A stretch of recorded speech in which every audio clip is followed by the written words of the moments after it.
A graça e a paz, meus irmãos em Cristo.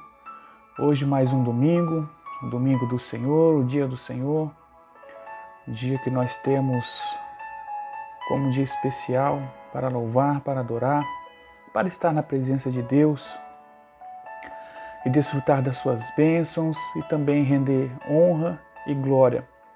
Nosso Deus merece toda a honra e toda a glória.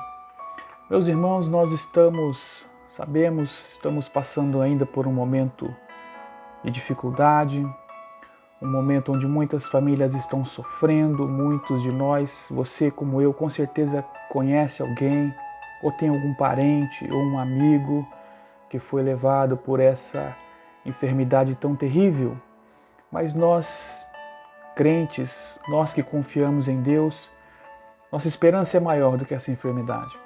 Nossa esperança está em Deus, em Cristo, que pode todas as coisas, sabe todas as coisas e com certeza nesse momento de adversidade e dificuldade, Cristo, nosso Deus, está ao nosso lado.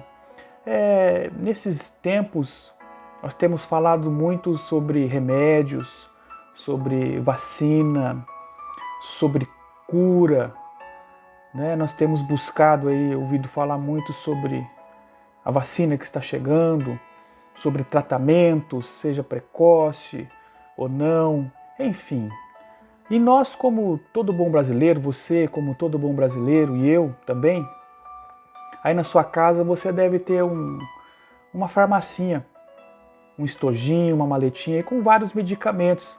Você deve ter algum analgésico para dor de cabeça, alguma pomada daquelas para dor. Vai chegando a idade, a gente vai usando muito essas pomadas aí, passando aí para aquelas dores no corpo. A gente tem remédio para indigestão, às vezes tem algum antibiótico, enfim. Você deve ter alguma caixinha aí com alguns medicamentos que a gente faz uso para tudo aí.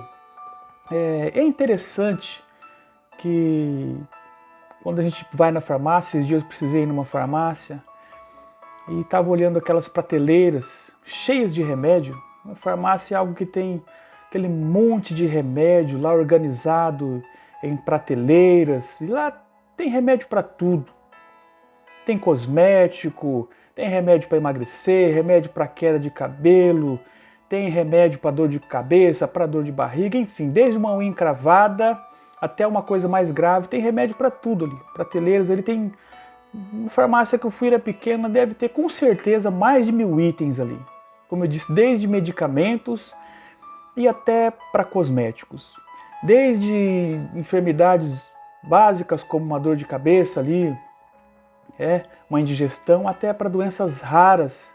Tem remédios mais baratos e remédios muito caros. Então ali tem uma diversidade de itens ali que nós podemos adquirir para cuidar da nossa saúde ou mesmo para prevenir alguma doença ou tratar de alguma doença. Literalmente ali tem remédio, como eu disse, alguns custam alguns centavos, como um comprimido para dor de cabeça. E no mundo aí existem remédios aí para doenças raras que podem custar até milhões, milhares de reais. Mas então, sabendo que existem remédios no mundo, como que a gente busca esses remédios? A gente busca remédio quando a gente está doente, quando a gente está com mal-estar, com desconforto. E as enfermidades físicas, as enfermidades que atacam o nosso corpo são ruins. Ninguém quer ficar doente, ninguém quer sofrer do mal físico. Mas eu digo para os irmãos que as doenças da alma, as enfermidades da alma, as enfermidades que não podem ser diagnosticadas por um médico. Eu conheço pessoas, ou mesmo talvez você já passou por isso, você vai no médico, ele faz um exame, se está sentindo alguma coisa e ele fala, olha, os exames não mostram nada. O diagnóstico não é preciso.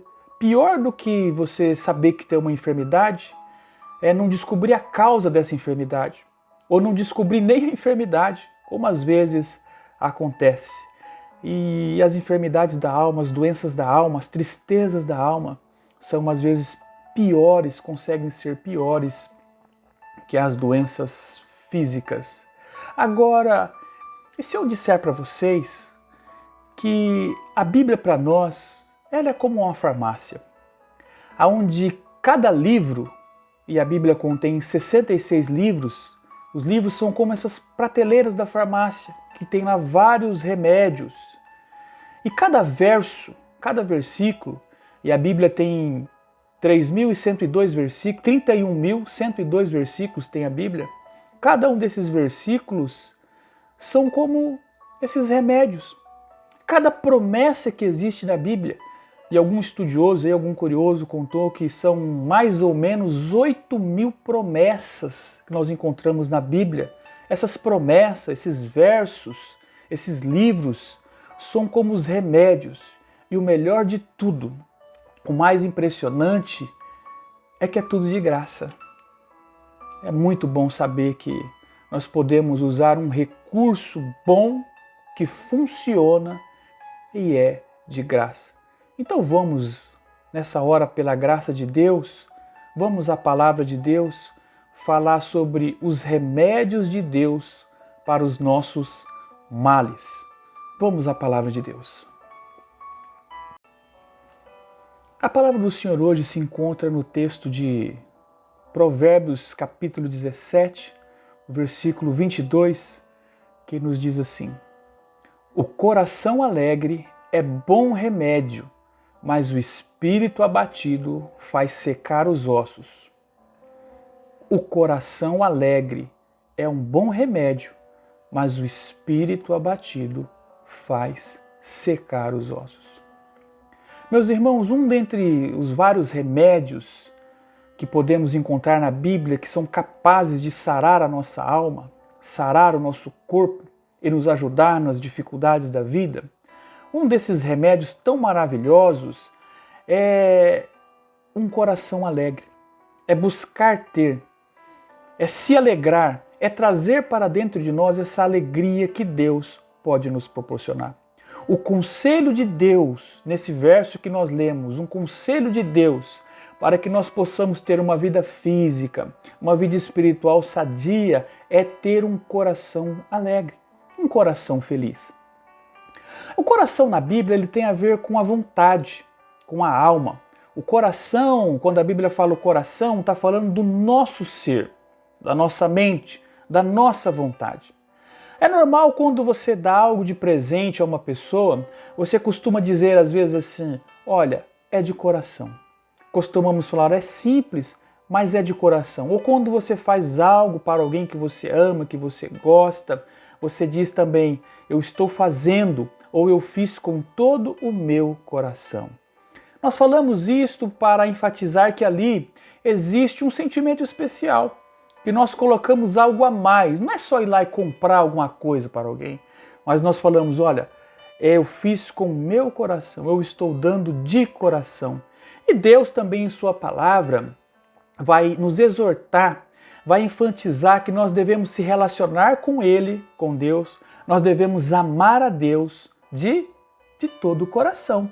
Nós vemos lá em Deuteronômio capítulo 6, o verso 5, dizendo assim, portanto, ame ao Senhor, o seu Deus, de todo o seu coração e de toda a sua alma e de toda a sua força. E depois no Novo Testamento, Jesus vai confirmar isso dizendo lá em Mateus 22, o versículo 36 ao 38, Jesus vai dizer assim, quando alguém pergunta para ele, mestre, qual é o grande mandamento da lei? E o Senhor Jesus responde, ame ao Senhor, seu Deus, de todo o seu coração, de toda a sua alma e com todo o seu entendimento. E continuando no versículo 38, Jesus diz, esse é o primeiro e grande mandamento. Esse é o grande e o primeiro mandamento. Agora, e se esse coração não estiver bem? Você já ouviu falar, ou mesmo alguém falar para você, ou mesmo você já disse, olha, eu estou sentindo uma tristeza aqui no meu coração. Já ouviu alguém dizer assim? Talvez você mesmo diz, olha, eu estou sentindo uma angústia aqui no meu coração. Então, quando nós não estamos bem, quando o nosso ser, nossa mente, quando o nosso coração não vai bem, nada vai bem na nossa vida. A comida perde o gosto, As coisas que nós temos que fazer, nós fazemos de mau grado, porque há um mal no coração, há um mal na mente, há uma tristeza. Agora, quando nós estamos alegres, até um arroz com feijão puro, sem nenhuma misturinha, vai muito bem, porque você está contente. Então nós devemos buscar essa alegria de coração. Olha que interessante a palavra do Senhor vai dizer em Provérbios 4, versículo 23. A palavra de Deus diz assim: de tudo que se deve guardar, guarde bem o seu coração, porque dele procede as fontes da vida. Então olha o que Deus manda. Ele fala assim: guarde bem o seu coração, proteja o seu coração, porque do coração depende, ou do coração procede as fontes da vida. Então a gente vai viver bem quando o nosso coração, quando o nosso eu, quando a nossa alma, quando a nossa mente está bem. E nesses tempos de dificuldade, nesses tempos de pandemia, nesses tempos de crise, nós temos que proteger o nosso coração. Nós temos que proteger a mente. Todo dia nós somos bombardeados por milhões, milhares de informações ruins. E nós devemos filtrar aquilo que entra no nosso coração.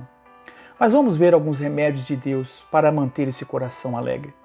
Em primeiro lugar, um bom remédio que Deus nos dá para manter o nosso coração bom, saudável e alegre, é sair do sedentarismo, é sair do estado de parado, é agir. Deus quer que nós agimos, que nós fazemos alguma coisa.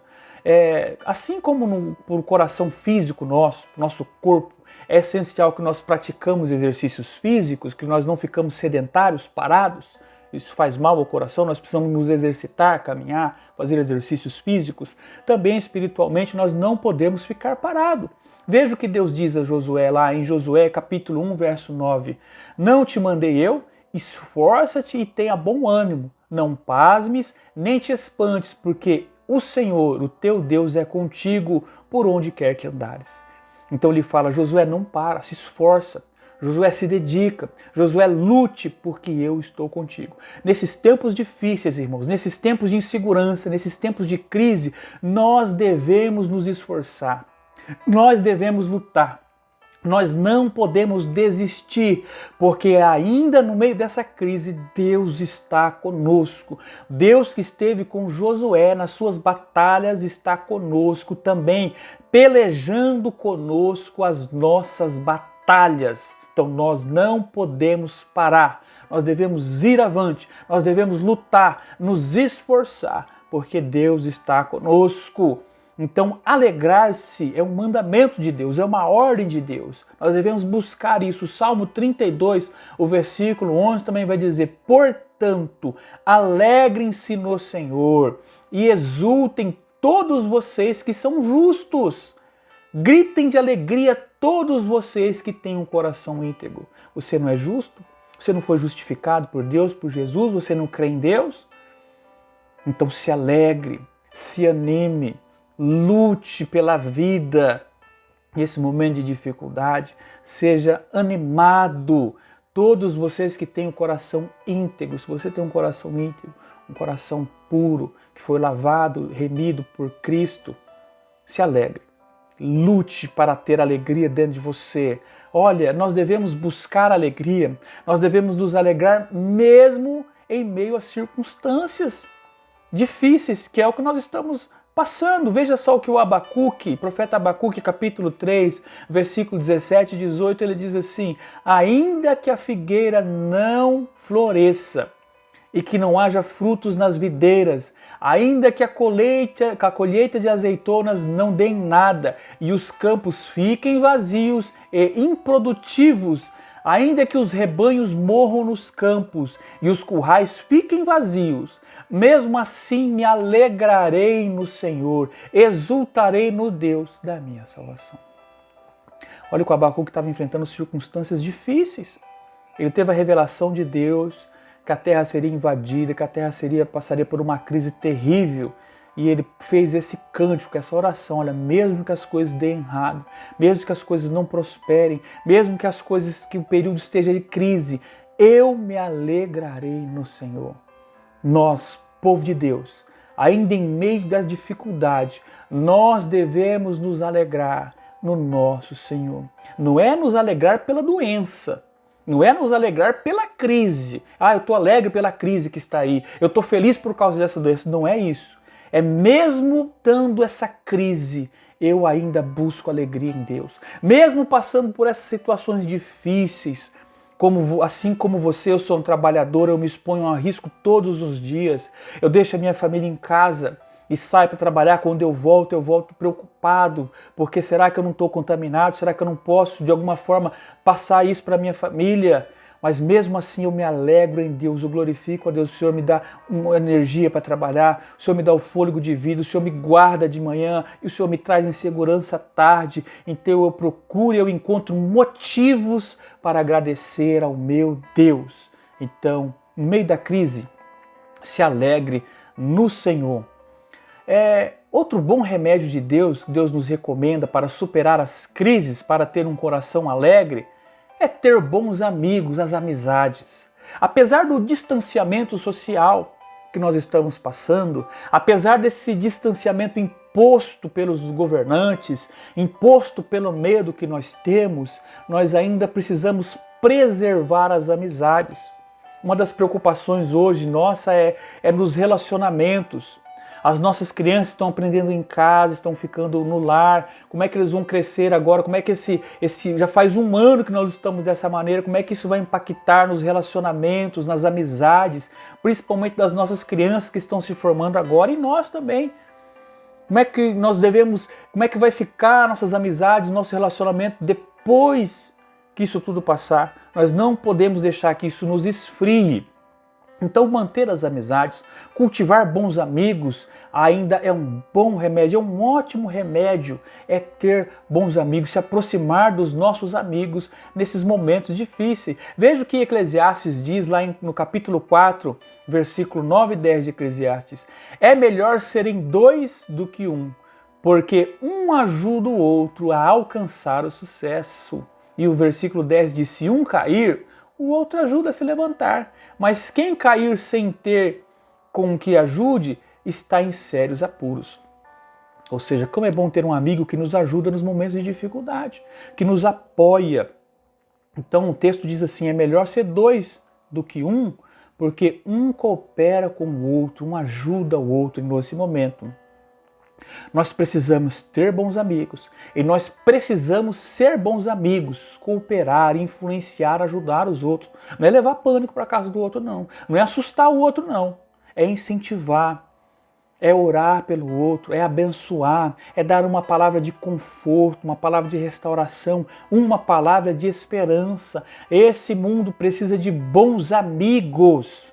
Seja um bom amigo nessa hora, procure bons amigos. Eu lembro agora de um corinho que diz, achei um bom amigo, Jesus o Salvador, o escolhido dos milhares para mim. Dos vales é o lírio, a estrela da manhã. Jesus é o nosso bom amigo. E nós, como discípulos de Jesus, precisamos ser bons amigos nesse momento. Provérbios 18, versículo 24 também diz assim, alguns que se dizem amigos destroem uns aos outros, mas o verdadeiro amigo é mais chegado do que um irmão. Existem amigos que são mais chegados do que um parente de sangue, do que um irmão, como diz o texto. Existem amizades falsas, isso é verdade. Esse período de dificuldade, ou os períodos de dificuldade da nossa vida, muitas vezes servem para isso, para mostrar quem são os nossos verdadeiros amigos. O amigo verdadeiro não se afasta de nós nos períodos de adversidade. Pelo contrário, a amizade verdadeira se aproxima mais de nós. Nós reconhecemos os amigos nos períodos de luto, nos períodos de dificuldade. Então, nesse momento, nesse período é um ótimo momento para você demonstrar uma amizade verdadeira e para você conhecer uma amizade verdadeira. Então busque bons relacionamentos, seja um relacionamento conjugal, seja um relacionamento profissional, seja um relacionamento social. Procure pessoas boas, pessoas de boa índole, pessoas que realmente podem ser bons amigos. Por outro lado, seja também aí no seu relacionamento conjugal, seja um bom marido, uma boa esposa nesse momento difícil, no profissional, no seu trabalho, seja um bom funcionário, coopere nesse momento aí com o seu patrão, que também os empresários estão passando por um momento difícil, seja um bom funcionário, compreenda que a coisa não está boa para ninguém, inclusive para os nossos patrões aí, para os nossos chefes, para os nossos superiores. Então, seja um bom profissional, seja um bom amigo nesse momento. Busque e escute bons conselhos. Um bom amigo sabe dar bons conselhos. Então, nesse momento, meu irmão, seja um bom conselheiro. Ofereça algo bom para alguém. E você também escute os bons conselhos dos nossos amigos, de um pai, de uma mãe, do cônjuge ou do nosso pastor. São pessoas que têm bons conselhos. Nós devemos buscar bons conselhos. Todo mundo está confuso nesse período. Todo mundo está com dificuldade de compreender o que está acontecendo. Mas Deus nunca nos deixará órfãos. Deus não nos deixará sozinhos. Deus vai enviar um anjo, e esse anjo, claro que pode ser um anjo de luz, mas esse anjo pode ser o seu pai, pode ser a sua mãe, pode ser o seu pastor, pode ser o seu esposo, a sua esposa, pode ser um bom amigo. Então, nesse momento, meu querido, seja um anjo de Deus na vida dessa pessoa que precisa de um conselho, essa pessoa que está desesperada. Quantas pessoas estão desesperadas nesse momento? Quantas famílias estão enlutadas? Quantas famílias têm lá os seus amigos, seus irmãos estão lá numa UTI ou num hospital ou mesmo aguardando um leito? Então, nesse momento, essa pessoa precisa de um bom conselho, precisa de esperança, precisa de ajuda. Seja você um bom amigo. Então, um dos remédios de Deus para ter um coração alegre são as boas amizades. Jesus, o próprio Jesus, tinha bons amigos. Tinha pessoas que estavam ao seu lado nos seus momentos de angústia. Em terceiro lugar, a igreja, a congregação é um excelente remédio para alegrar o nosso coração. Como é bom estar na presença de Deus. Como é bom estar na casa de Deus. Como é bom estar reunidos como igreja. Nesse período, por alguns dias, aí nós estamos impedidos de congregar no templo e isso faz muita falta. Isso nos faz até chorar, nos faz entristecer, mas é o período que nós precisamos passar. Isso serve para nós valorizarmos o culto público, para nós valorizarmos a congregação, para nós valorizarmos a comunhão que nós temos com os irmãos e com Deus. É muito bom estar na casa do Senhor, na igreja, orando, louvando e adorando ao Senhor. Olha o que o salmista diz no Salmo 122, versículo 1. Alegrei-me quando me disseram, vamos à casa do Senhor. A casa do Senhor traz alegria ao salmista. Que a casa do Senhor possa trazer alegria também a você. Alegrei-me quando me disseram, estão liberados os cultos. Vai ser muito bom quando nós podemos novamente voltar a cultuar a Deus com a liberdade que tínhamos. Esse é um período que está difícil. Às vezes não podemos cultuar, ou às vezes quando podemos é um período limitado, mas enfim, esse momento vai passar. E que esse momento sirva para nos colocar essa expectativa, essa boa ansiedade de estar na presença de Deus. Estar na presença de Deus, na casa de Deus, na igreja, junto com os irmãos, é bom demais. O Salmo 27, versículo 4 e 5 também diz assim, uma coisa peço ao Senhor e a buscarei, que eu possa morar na casa do Senhor todos os dias da minha vida, para contemplar a beleza do Senhor e meditar no seu santo templo. Porque no dia da adversidade, ele me ocultará no seu abrigo. No interior do seu tabernáculo, ele me acolherá. Ele me porá no alto de uma rocha. E a presença de Deus nos protege nos períodos de adversidade. E o salmista expressa muito bem isso. Eu peço a Deus e eu vou buscar isso. Então, não só ore para que esse período passe. Não só ore para que nós podemos voltar a congregar logo, mas também deseje e busque isso. Tendo a possibilidade, vá à casa de Deus. Porque eu sei dos riscos que corremos aí pelo mundo andando. Contágio, não podemos ignorar isso. Mas se a gente se arrisca para ir no mercado, se a gente se arrisca para ir trabalhar, a gente se arrisca às vezes pelos nossos negócios particulares, com certeza a obra de Deus nós podemos correr um certo risco também. E cada um deve calcular esse risco. Eu, particularmente, vou à casa de Deus, liberando os cultos, podendo estar, cumprindo as limitações, cumprindo os requisitos exigidos, eu estarei na congregação.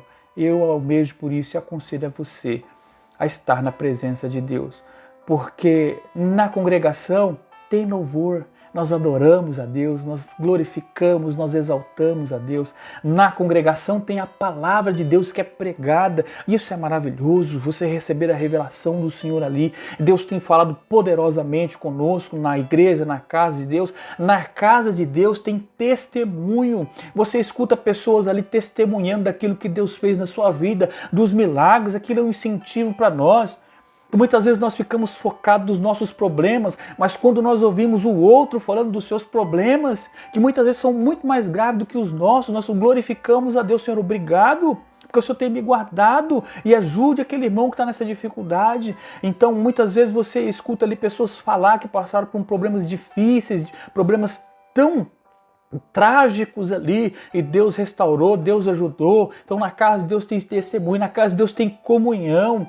Nós vamos ali, se alegramos com o irmão, conversamos. É tão bom quando nós podíamos estar ali, ficar no pátio da igreja, conversando, falando coisas agradáveis, né? Dando boas risadas, em comunhão uns com os outros, como diz o Salmo. Como é bom que os irmãos vivem em união. Nós podemos desfrutar disso novamente, tomar a Deus que isso passe logo. E na casa de Deus tem alegria, como diz o salmista. Me alegrei quando me disseram, vamos à casa do Senhor. A casa do Senhor é um bom lugar para nós se alegrarmos, é um bom remédio de Deus. Então, podendo, congregue, podendo, busque a presença de Deus na igreja. Outro bom remédio para nós enfrentarmos esse momento difícil e trazer alegria para o nosso coração é a oração. A oração é um bom remédio que traz alegria, que traz esperança ao nosso coração. A palavra do Senhor diz que todo aquele que pede, recebe. Nós não podemos ler esse versículo de forma errada. Notem que o versículo não diz todo aquele que pede, recebe o que pede. Às vezes você pede algo que não é bom para você e Deus sabe disso e não vai lhe dar. Mas todo que pede, recebe. Deus ouve toda oração e Ele responde. Agora, assim como você é um pai que sabe que o seu filho, sua filha, às vezes não está preparado para receber algo que pede e você não vai dar. Mas quando ele tiver capacidade para administrar aquilo, você com certeza vai dar aquilo que o filho pede. E Deus com certeza vai nos dar algo bom. Deus nunca vai nos dar algo que nos prejudique.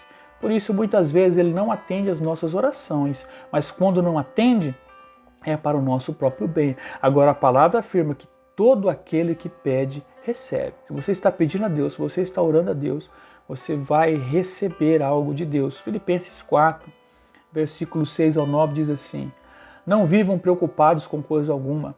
Em vez disso, orem a Deus, pedindo aquilo de que precisem e agradecendo-lhe por tudo que Ele já fez. Então vocês experimentarão a paz de Deus, que excede todo entendimento, e que guarda o coração, a mente em Cristo Jesus. Por fim, irmãos, quero lhes dizer só mais uma coisa. Concentrem-se em tudo que é verdadeiro, tudo que é nobre, tudo que é correto, tudo que é puro, tudo que é amável, tudo que é admirável. Pense no que é excelente e digno de louvor. Continuem a praticar tudo que aprenderam e receberão de mim tudo que ouviram de mim e me viram fazer. Então o Deus de paz estará com vocês. Então é a garantia. A gente não deve vir preocupado com as coisas, mas nós devemos orar a Deus, pedir a Deus aquilo que nós temos necessidade e agradecer por aquilo que Ele já fez. A oração não é só para pedir. A oração não é só uma petição. A oração é um momento de comunhão com Deus. É um momento de gratidão. É o momento de você olhar atrás e ver tudo aquilo que Deus já fez por você e agradecer a Deus. Então, primeiramente, agradeça a Deus, porque Ele é bom. Agradeça a Deus, porque Ele ainda tem lhe guardado. Agradeça a Deus, porque Ele é justo, porque Ele é maravilhoso. E porque se um dia você tiver que deixar essa terra, como todos nós teremos, você tem um lugar no céu te esperando. Por isso você pode se alegrar. E peça a Deus aquilo que você tem necessidade. Peça a Deus. Você pode pedir, não é proibido. Mas lembre-se de agradecer. olhar para tudo que Deus já fez pela sua vida. E para terminar, meus irmãos, as promessas de Jesus, as promessas de Deus, são um ótimo, talvez o melhor remédio, o melhor estímulo para que tenhamos um coração alegre. Quantas promessas tem na palavra do Senhor? Pelo menos 8.000 promessas compõem a Bíblia Sagrada. Promessas de Deus. E Deus não é como os nossos políticos aí, que vivem quebrando suas promessas. Não são como as pessoas que às vezes até têm boa vontade, mas são incapazes de cumprir aquilo que prometem. Deus não. O que Ele promete, Ele cumpre. João capítulo 15, versículo 11 diz assim: Eu lhes disse essas coisas para que fiquem repletos da minha alegria. Sim, sua alegria transbordará. E o versículo 26 diz: Mas eu enviarei a vocês o Consolador, o Espírito da verdade. Ele virá do Pai e testemunhará a meu respeito. Então Deus fez as suas promessas para que nós tenhamos alegria. Ele não nos deixaria só, não nos deixaria órfãos. João 16, o versículo 24 diz: Vocês nunca pediram desse modo. Peçam em meu nome e receberão, e terão alegria completa. Deus nos promete uma alegria plena, uma alegria verdadeira, uma alegria não baseada nas circunstâncias da vida, só nos momentos bons, não. Em todo momento nós podemos ter alegria. Basta pedir a Deus, buscar em Deus, que a palavra de Deus na sua vida seja um santo remédio para você. Que a palavra de Deus cure o seu coração, que a palavra de Deus lhe dê esperança. Os remédios de Cristo, como eu falei, nós estamos falando sobre remédios. Se você lê a bula de um remédio, se você tiver curiosidade, pega um remedinho para dor de cabeça que você tem em casa e lê a bula dele. Aí você lê lá reações adversas. Você vai olhar aquilo e você vai... Talvez você não vai nunca mais querer tomar aquele remédio. Porque os efeitos, as causas que ele pode... Os malefeitos que ele pode fazer. Os efeitos adversos que ele pode trazer para as pessoas. Então, um simples remédio ali de dor de cabeça, se você olhar lá a bula e ver as contraindicações, você vê lá as reações adversas, dá até medo da gente tomar aquilo, hein? Mas os remédios de Deus, os remédios de Cristo, a palavra de Cristo, não tem contraindicação, não tem reação adversa, não existe efeitos colaterais. Você olhar lá os efeitos colaterais de um remédio, tem muitos, mas a palavra de Deus não tem um efeito colateral.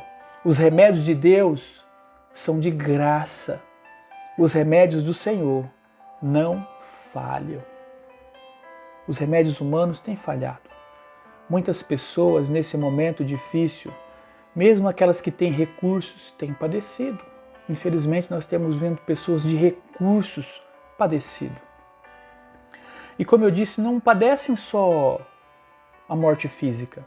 Alguns perderam literalmente a vida e outros tantos perderam a esperança. Outros tantos perderam o seu ganha-pão. Outros tantos perderam amigos. Tantas percas nós temos. E os remédios humanos falham. Às vezes a pessoa toma remédio, tem dinheiro para comprar um bom remédio, pode pagar o melhor médico, mas falha. Mas o remédio de Deus não falha. O tratamento de Deus não falha. Eu não posso lhe prometer uma cura física. Eu não posso lhe prometer uma vida de riquezas aqui nessa terra. Em nome de Jesus eu não posso lhe prometer isso, porque se Ele não prometeu, mas eu posso lhe prometer uma vida eterna. Quando essa vida acabar, quando os recursos desse mundo acabarem, os recursos de Deus nem começaram ainda. Então Deus nos prometeu uma vida verdadeira, uma vida eterna, uma vida plena na presença dEle. É isso que o bom remédio de Jesus nos dá. O remédio de Cristo foi a sua morte na cruz do Calvário. Esse remédio cura o maior mal de todos os tempos, que é o pecado. O pecado mata, não só fisicamente, mata espiritualmente. E não é uma morte momentânea, não é um mal momentâneo, mas é uma morte eterna. É a quebra de comunhão com Deus pela eternidade. E Deus em Cristo Jesus nos promete a cura para isso. O remédio, o sangue de Cristo é um bom remédio para o pecado. Nos salva, nos livra do mal. Pode nos curar fisicamente aqui, Deus tem curado pessoas, mas se Ele não curar, nós temos um céu de glória. Glorificado é Deus em todos os momentos. Os remédios de Deus não falham. Deus abençoe a sua vida e lembre-se do versículo que nós lemos nessa noite, nesse dia. Provérbios 17, o versículo 22. O coração alegre é bom remédio, mas o espírito abatido faz secar os ossos. Alegre o seu coração. Alegre o seu coração em Cristo e você verá boas coisas. Deus abençoe a sua vida, no nome do Senhor Jesus.